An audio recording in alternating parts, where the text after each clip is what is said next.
Hoje eu queria que a gente visualizasse melhor o processo da mente, porque eu comecei a falar com vocês que a mente é uma tela que vai passar informações internas, externas, da nossa alma, das nossas emoções, do nosso corpo, é fome, é sede, é desejo sexual, é desejo de me desenvolver espiritualmente.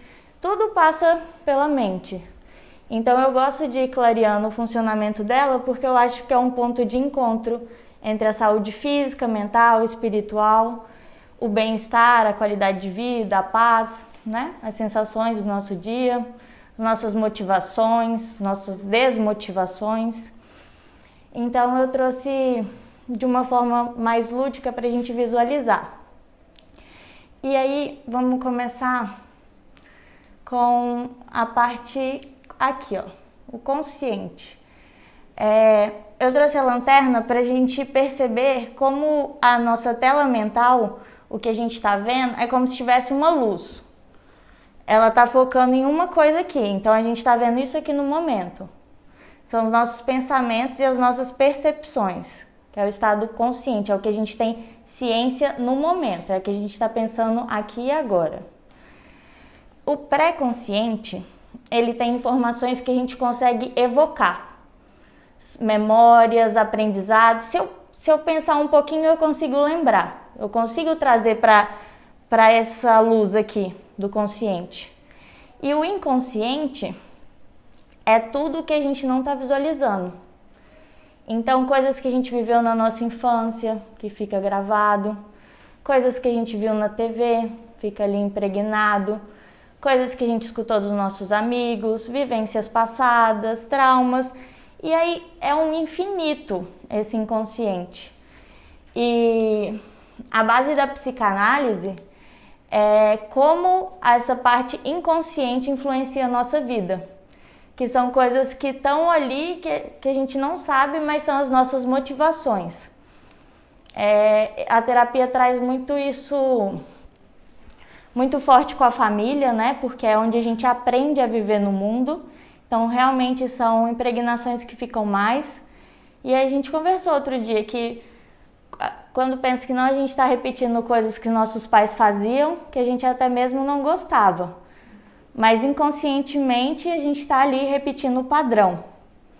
Então tudo que está nesse inconsciente também está me influenciando. Só que ele vem de forma simbólica no consciente. Então nem sempre a gente percebe. Só que isso é a parte estrutural da mente. É como o nosso computador funciona. Só que a gente está percebendo na meditação que a gente não é o computador, que a gente não é esse foco de luz. A gente é quem está segurando a lanterna. E foi isso que mudou quando eu conheci a meditação. A minha cabeça estava assim, ó. Não sabia onde é que estava o foco e eu falei, meu Deus do céu, que festa maluca é essa que eu não termino nem começo alguma coisa, que eu estou em sofrimento, que eu não sei qual é o fim, que eu não tenho paz, que eu não consigo respirar e deixar os problemas para lá. E foi nessa hora que eu renasci, que eu falei, eu não sou essa luz, esse computador, essa mente. Eu sou o operador. Eu não sei como eu vou mexer nisso, vou estabilizar essa luz, vou focar onde eu quero ela. Não sei, isso eu vou aprender. Mas eu não sou essa bagunça. Foi isso que me fez renascer e é isso que é minha luta.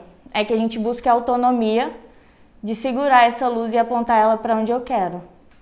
Para o meu bem-estar, para a minha paz, para o meu crescimento, para a minha evolução, pelo bem dos que estão próximos de mim, pelo bem da terra.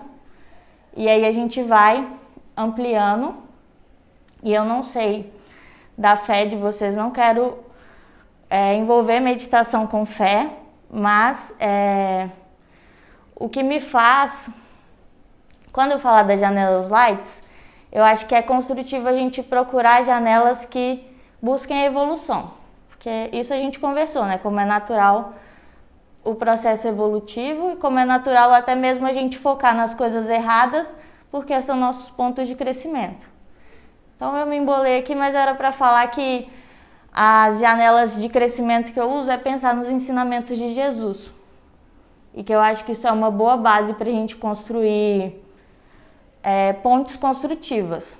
Então, não sei se isso fere a fé de alguém aqui, senão eu tento outros meios, mas todo mundo acredita em Jesus? Sim? Tá.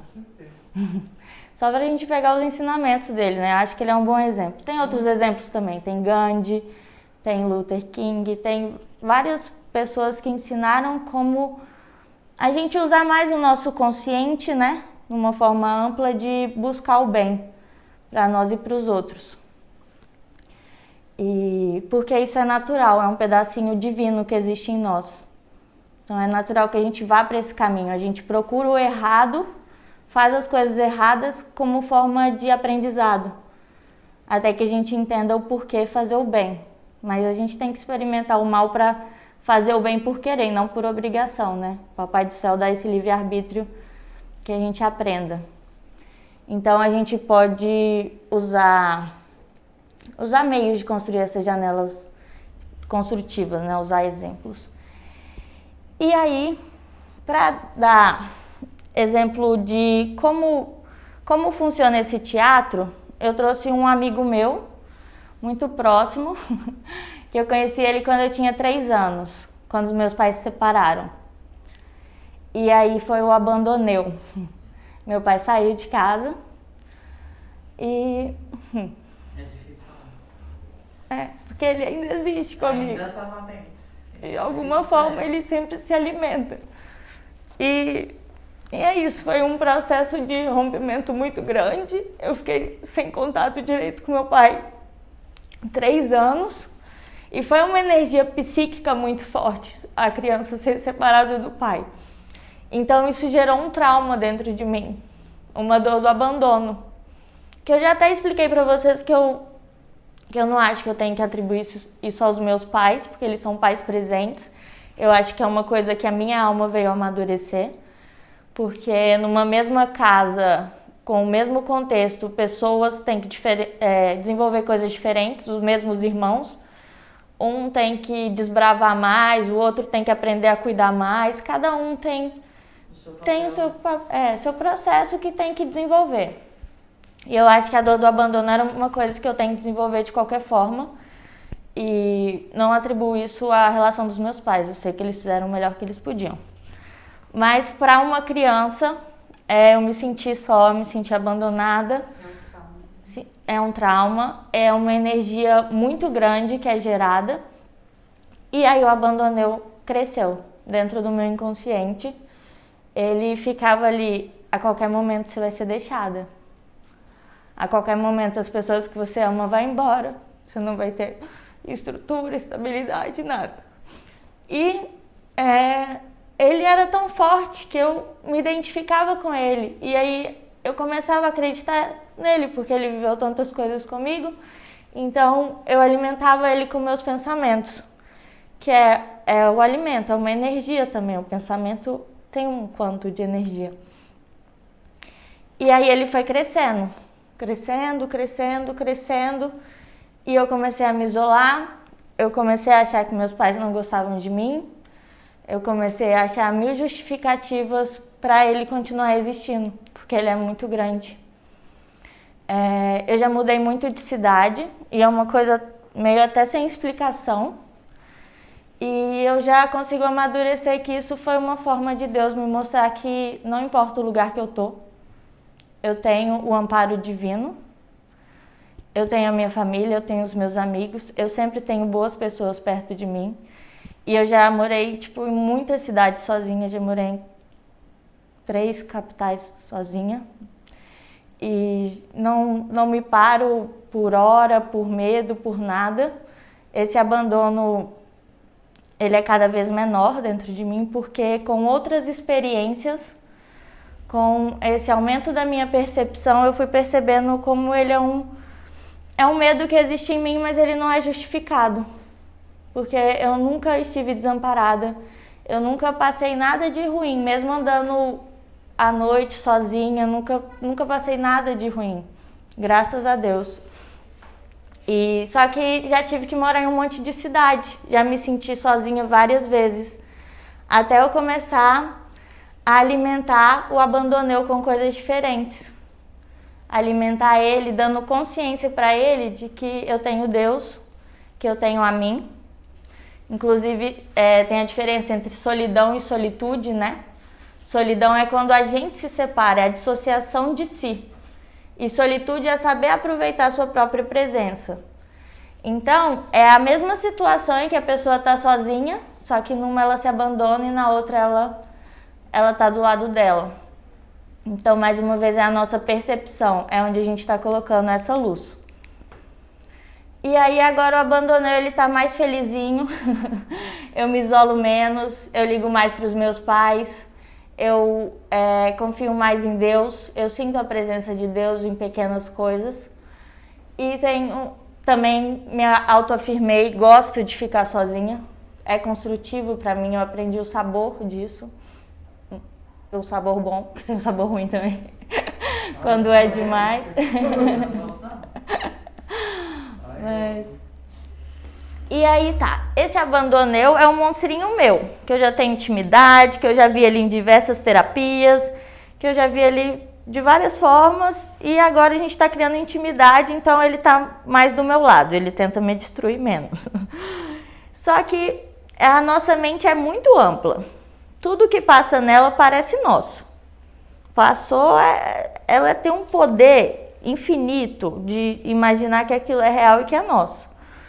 Então, às vezes tem monstros de amigos nossos, às vezes tem monstros da família, às vezes tem monstros da TV, que estão passando na nossa telinha mental.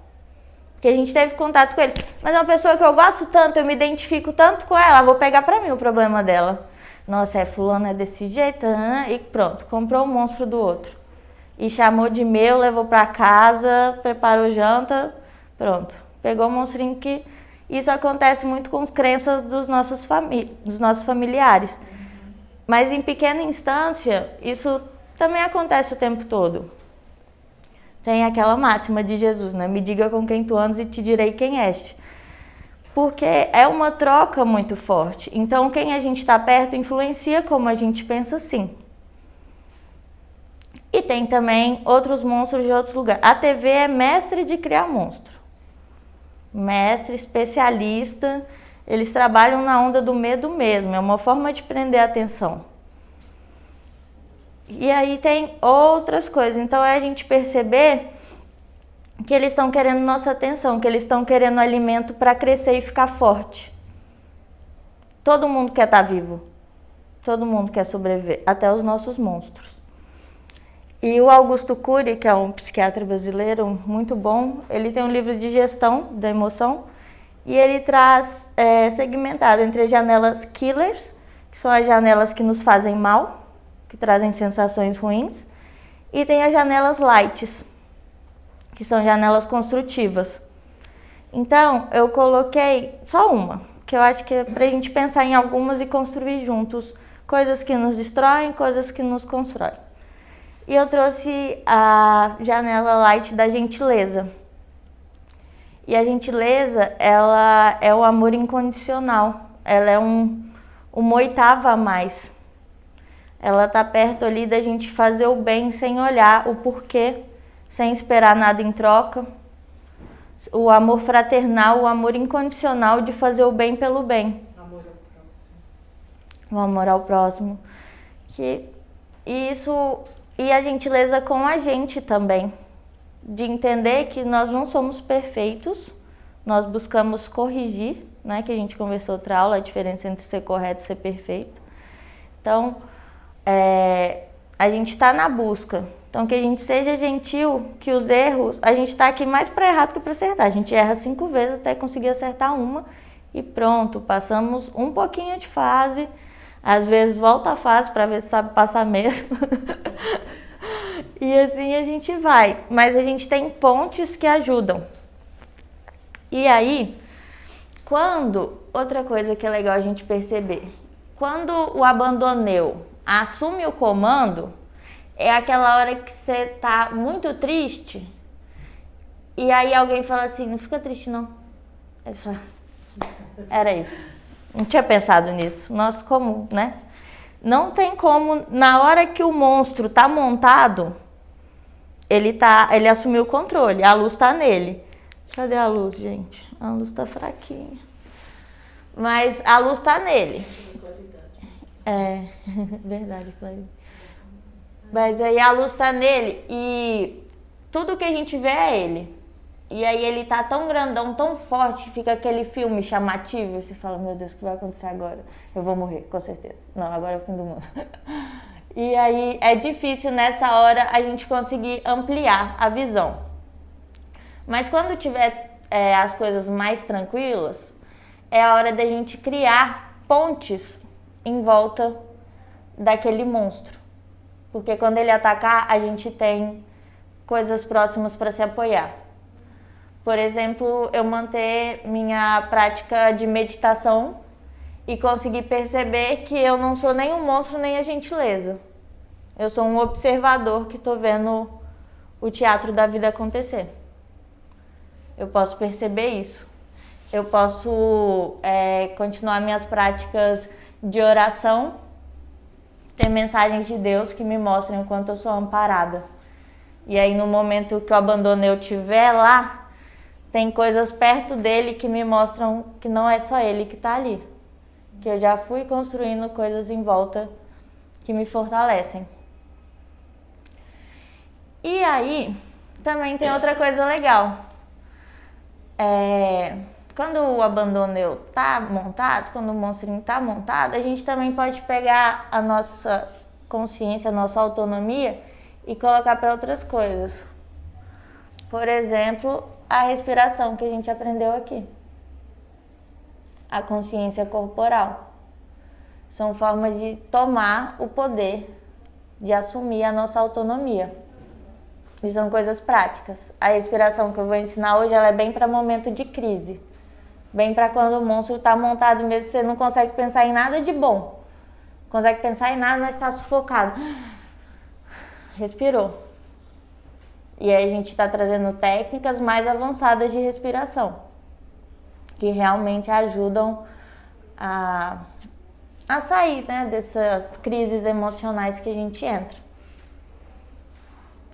Então, vocês conseguem pensar em mais janelas light, mais janelas construtivas?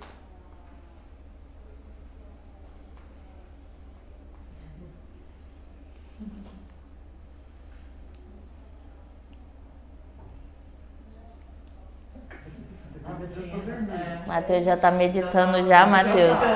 Nem esperou a gente, Matheus.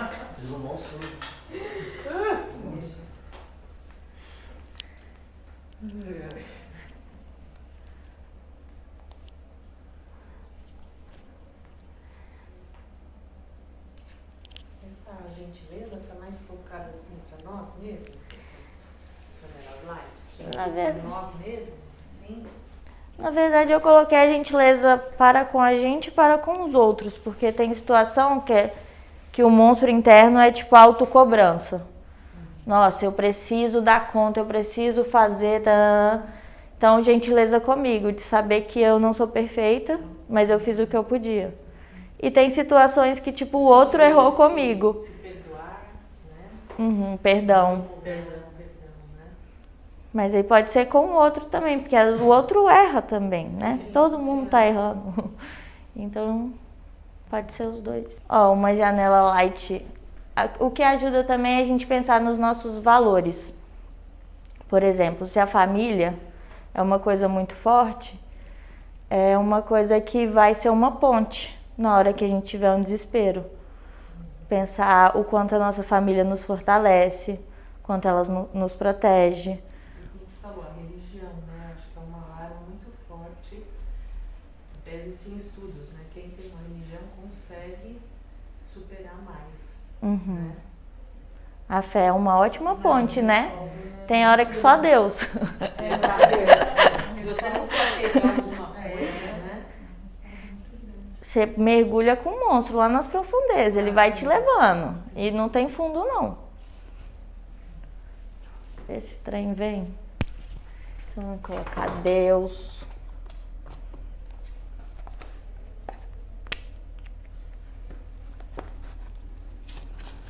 Família, vocês acham que é uma boa ponte?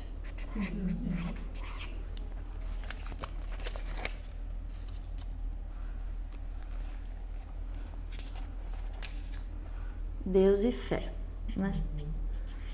Que ele tá lá e nós estamos aqui, tem que ter a ponte, né?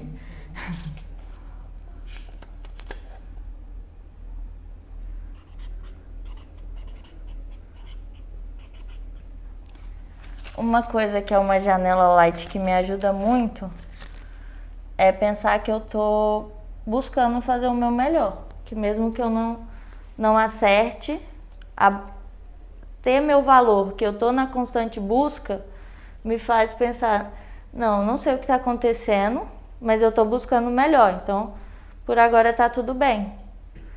Porque todo mundo quer atenção, todo mundo quer o foco de luz nele. Então, já viram aquele filme Divertidamente? Não? É bem bonitinho. Ele mostra o funcionamento da mente, quando as emoções assumem, mostra uns pedaços de personalidade. Tem outro filme, acho que é Desfragmentado, que o cara tem umas 20 personalidades. Fragmentado. Que aí mostra mais ou menos isso, quando cada um assume a luz. Sim, dependendo do estado de espírito dele, né? E todo mundo quer a luz. É mais ou menos isso. Todo mundo quer atenção. Todo mundo quer continuar vivo. Até nossos monstrinhos. Mas a gente tá com a lanterninha. E aí a gente perceber quais são as pontes dentro de nós que nos fortalecem. Isso daqui eu não quero dar a resposta pronta para vocês não, porque é isso. São as minhas pontes.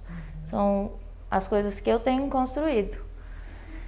E outra coisa que eu queria só exemplificar aqui, aproveitar que a modelo tá aqui.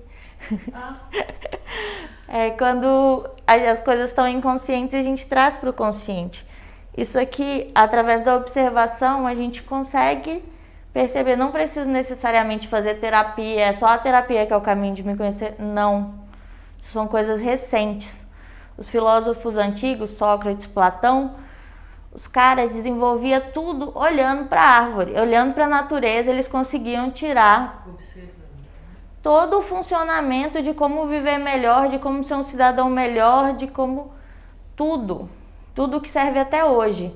Então não precisa de nada muito coisa não, tá tudo dentro da gente e o melhor jeito é o autoconhecimento. Como a gente vai fazer isso é pessoal de cada um. Mas se eu não conheço, não tem como eu modificar. E isso vai estar me influenciando. Estava conversando com a Lu e aí ela estava me contando de umas coisas pessoais e aí em 2, 3, 5 minutos eu já percebi o quanto de expectativa ela estava naquilo. E aí eu só falei com ela, ó, tem isso? Tem, mas tem outras coisas acontecendo e você está com muita expectativa. E aí a gente conversou mais um pouquinho. E a gente conversou mais um pouquinho. Já perdeu tudo, assim. Aí eu fui falar com a Lu, eu falei, você tá com muita expectativa. Ela, não, você acha, não sei o quê. E continuou justificando por que aquilo era bom, por que aquilo ia dar certo, por que aquilo ia mudar a vida dela. E eu falei, tá, tem chance de dar certo? Tem. Mas você tá com muita expectativa. E se a gente tem muita expectativa, é difícil que o mundo atinja o que a gente está desenhando, que a minha mesa de café da manhã tem que estar posta, caneca do lado direito, pires aqui, né? Senão não tá bom. Isso é a minha expectativa, como eu quero a minha mesa de café da manhã. Só que essa mesa de café da manhã, ela é do mundo. Então tá todo mundo comendo ao mesmo tempo, tá chegando comida, saindo comida, tá tudo. E a minha expectativa não tem como estar alinhada com todo o fluxo que está acontecendo. Então, quanto maior a expectativa, maior a chance de frustração. Então, aí eu conversei com a Lu e falei, mas está com muita expectativa. Ela, nossa, eu acho que eu fico gerando muita expectativa mesmo. E aí, rapidamente, ela trouxe para o consciente o quanto ela gera expectativa nas coisas e sofre. Mas isso a gente tem que ir achando nossas formas de se perceber. Um jeito muito bom é escrever. Porque quando a gente escreve, a gente consegue ver de fora. Então a gente consegue perceber melhor. O quê? Né, Lu? Dá pra escrever um bloco. Dá pra escrever uma vida toda. É um livro. Você escreve, você está me incomodando. Sai de fora para não me incomodar mais. Mas tipo, escreve tudo que tá dentro, porque é uma forma de trazer pro consciente. Porque é isso, às vezes, por exemplo, tem uma energia psíquica tão grande, por exemplo, trauma, que ele tem energia, ele não consegue ficar aqui, ó. Ele vai ficar tentando sair, porque é muita energia. Ele precisa vir pro consciente, ele precisa materializar. Então, a gente perceber comportamentos repetitivos. Eu sempre acontece isso comigo. Sempre acontece. Por quê? Deus não joga dados, nada é o acaso. Não tem isso de aleatoriedade. Principalmente quando a gente se coloca a perceber o porquê das coisas que estão acontecendo em nossa vida. Então, a gente percebendo que impulsos são esses que eu tenho sempre, que desejos são esses, quais são as origens. É alguma coisa de infância? Beleza. É alguma coisa do agora? É um fluxo de informação infinita que só a gente consegue perceber mesmo. As pessoas conseguem nos auxiliar a se enxergar, mas são coisas totalmente nossas. E para a gente perceber também o quanto a percepção é única, por exemplo, quando algum amigo ou alguém fala assim, nossa, você percebeu tal coisa? Você viu tal coisa? Não vi nada. Estava na mesma cena, no mesmo lugar, tudo junto, só que cada um viu de um lugar. Então é como cada um está apontando sua lanterninha e mais do que isso, tudo que está fora da minha lanterna que está me influenciando. Porque a pessoa vê a cena de acordo com os desejos dela, de acordo com as necessidades dela, né? Por isso que também falam que todo julgamento é uma confissão. Porque você está mostrando no outro ali informações suas apontadas para ele, mas não é nada do nada. Você não tira nada do nada. Então, provavelmente, você está colocando algum material seu na figura da pessoa, projetando. Então, a gente começa a observar quais são minhas atitudes, quais são meus impulsos, quais são meus desejos, meus valores, para a gente poder se fortalecer e ficar cada vez mais aqui, no bem-estar, na paz. Porque se ficar Deus dará, vai ficar aquela festa latina muito louca assim, que não tem para onde. Então é isso. E lembrar que a gente tem aprendido aqui pontes de, na hora da crise, não tem como gerar pensamentos bons agora. Respira. Foca em outra coisa. Pega a lanterninha de volta. E aí relaxa que depois as coisas se organizam num fluxo, num flow, sozinhas. Né? É a gente sair daquele luta ou fuga do estresse de, então eu vou matar ele. Eu vou matar, não quero mais saber, já abandono, eu que mando, sabe? Eu tô alimentando ele. Porque a negação, ela é um reforço. Tudo que a gente nega, cresce.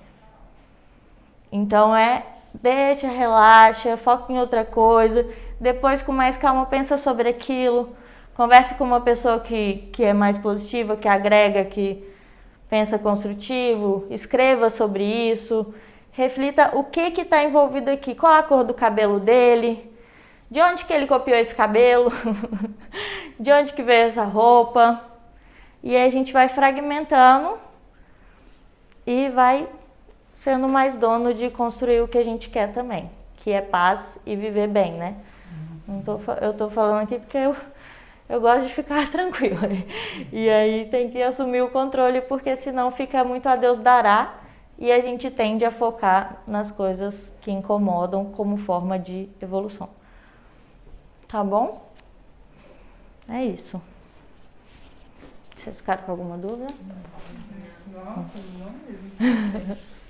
Deu para visualizar bem? Deu. Todo mundo vai segurar a lanterninha hoje? Não vai deixar a lanterninha com os monstros?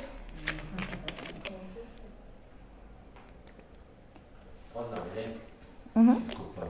Claro. Tô pensando aqui, pensando nas janelas lights, assim, uma maneira que eu encontro para fazer isso, pensando nesses valores assim que me agregam, é um pouco de humildade, no sentido não de se apagar, mas de perceber que aquela angústia que está dentro de mim, se eu alimentar ela dessa maneira que você está falando, talvez eu passe para os outros coisas negativas. Então, humildade no sentido de deixar isso acalmar e deixar com que as pessoas em volta contagiem com coisas boas.